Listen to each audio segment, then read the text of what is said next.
घने जंगलों और पहाड़ों के बीच बसा था एक छोटा सा गांव, अनंतपुर। वहां लोग प्रकृति की पूजा करते थे और मानते थे कि हर पेड़, नदी और पहाड़ में एक आत्मा बसती है। उसी गांव में जन्मा एक असाधारण बालक, बालवीर। उसकी आंखों में जिज्ञासा, दिल में दया और चेहरे पर एक अजीब सी चमक थी। उसके माथे पर लाल चिन्ह था, जिसे गांव वाले देव संकेत कहते थे। गांव के पास एक पुराना रक्षक रहता था, एक आंख वाला रक्षक। वो दिखने में डरावना था, बड़ा शरीर, दांत बाहर निकले हुए और माथे पर एक बड़ी आंख। बुजुर्ग कहते थे कि वो जंगल का रक्षक है।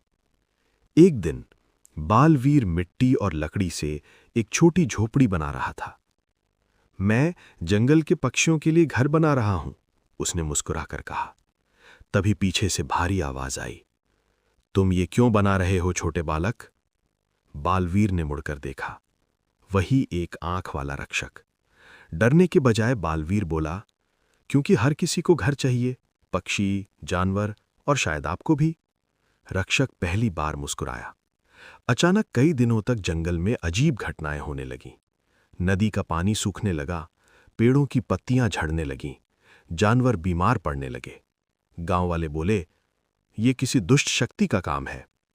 रक्षक जानता था सच। जंगल की जीवन शक्ति चुराने वाली एक शाया आत्मा आ गई थी।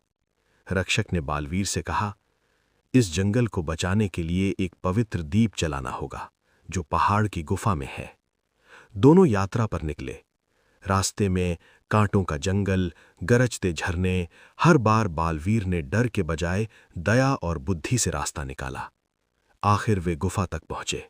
अंदर एक छोटा दीप रखा था, जो लगभग बुझ चुका था। बालवीर ने अपनी बनाई छोटी झोपड़ी का सूखा घास निकाला और दीप में लगाया। दीप फिर से जल उठा। जैसे ही ज्योति जली, जंगल में हरियाली लौट आई। नदी बहने लगी, पक्षी चहकने लगे। रक्षक बोला, मैं असल में इस जंगल की आत्मा हूं। मेरी एक आंख इसलिए है क्योंकि मैं केवल सच देखता हूं, और आज मैंने सबसे बड़ा सच देखा। दया सबसे बड़ी शक्ति है। उसने बालवीर को आशीर्वाद दिया। उस दिन से गांव वाले उस बच्चे को जंगल मित्र कहने लगे, और बालवीर ने पक्षियों के लिए और भी घर बनाए। Like, share, comment and subscribe. Minitoon Dakshan Studio World.